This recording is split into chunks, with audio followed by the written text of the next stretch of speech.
Castes in India.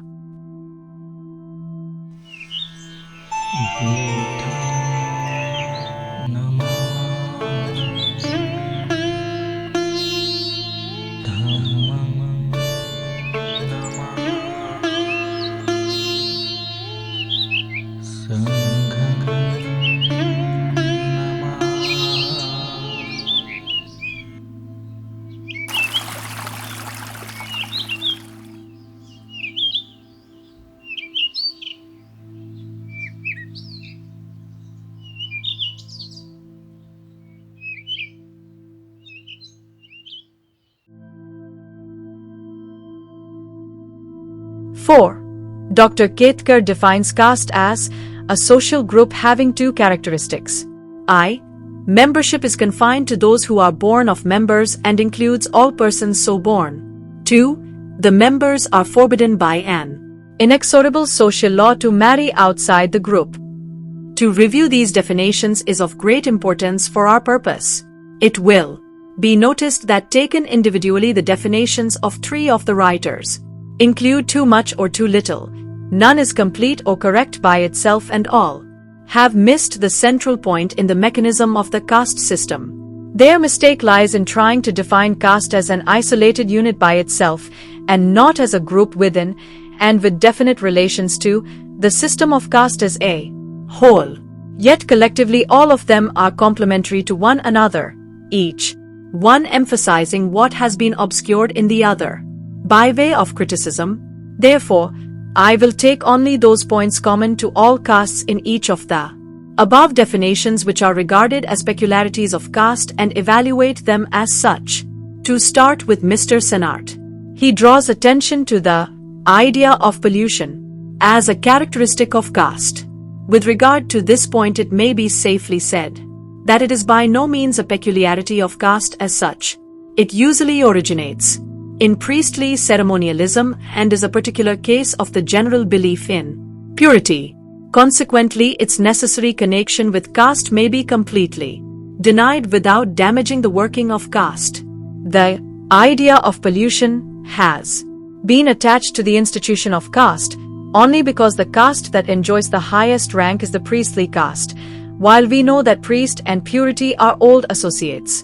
We may therefore conclude that the idea of pollution is a characteristic of caste only in so far as caste has a religious flavor. Mr. Nesfield in his way dwells on the absence of messing with those outside the caste as one of its characteristics. In spite of the newness of the point, we must say that Mr. Nesfield has mistaken the effect for the cause. Caste, being a self-enclosed unit, naturally limits social intercourse, including messing etc. to members within it. Consequently, this absence of messing with outsiders is not due to positive prohibition, but is a natural result of caste, i.e. exclusiveness.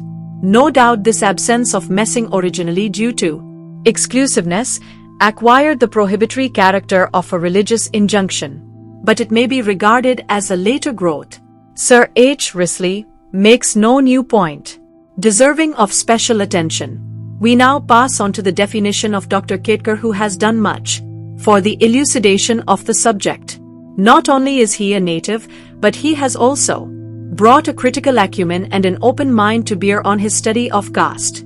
His definition merits consideration, for he has defined caste in its relation to a system of castes and has concentrated his attention only on those characteristics which are absolutely necessary for the existence of a caste within a system, rightly excluding all others as being secondary or derivative in character. With respect to his definition, it must, however, be said that in it there is a slight confusion of thought, lucid and clear as otherwise it is. He speaks of prohibition of intermarriage and membership by autogeny as the two characteristics of caste. I submit that these are but two aspects of one and the same thing, and not two different things as Dr. Ketkar supposes them to be. If you prohibit intermarriage, the result is that you limit membership to those born within the group.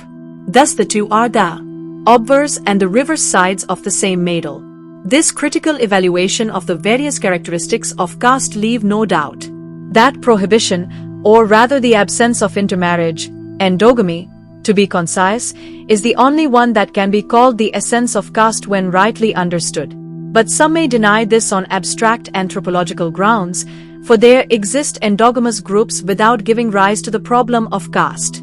In a general way, this may be true, as endogamous societies, culturally different, making their abode in localities more or less removed, and having little to do with each other are a physical reality. The Negroes and the whites and the various tribal groups that go by name of American Indians in the United States may be cited as more or less appropriate illustrations in support of this view. But we must not confuse matters, for in India the situation is different. As pointed out before, the peoples of India form a homogeneous whole. The various races of India occupying definite territories have more or less fused into one another and do possess cultural unity, which is the only criterion of a homogeneous population. Given this homogeneity as a basis, caste becomes a problem altogether new in character and wholly absent in the situation constituted by the mere propinquity of endogamous social or tribal groups. Caste in India means an artificial chopping off of the population into fixed and definite units, each one prevented from fusing into another through the custom of endogamy. Thus, the conclusion is inevitable that endogamy is the only characteristic that is peculiar to caste, and if we succeed in showing how endogamy is maintained, we shall practically have proved the genesis and also the mechanism of caste. It may not be quite easy for you to anticipate why I regard endogamy as a key to the mystery of the caste system. Not to strain your imagination too much, I will proceed to give you my reasons for it. It may not also be out of place to emphasize at this moment that no civilized society of today presents more survivals of primitive times than does the Indian society. Its religion is essentially primitive and its tribal code, in spite of the advance of time and civilization, operates in all its pristine vigor. Even today, one of these primitive survivals, to which I wish particularly to draw your attention, is the custom of exogamy. The prevalence of exogamy in the primitive worlds is a fact too well known to need any explanation. With the growth of history, however, exogamy has lost its efficacy, and, excepting the nearest bloodkins, there is usually no social bar restricting the field of marriage. But regarding the peoples of India, the law of exogamy is a positive injunction even today. Indian society still savors of the clan system, even though there are no clans, and this can be easily seen from the law of matrimony, which centers round the principle of exogamy, for it is not that sapandas, bloodkins, cannot marry, but a marriage even between sagotras of the same class is regarded as a sacrilege.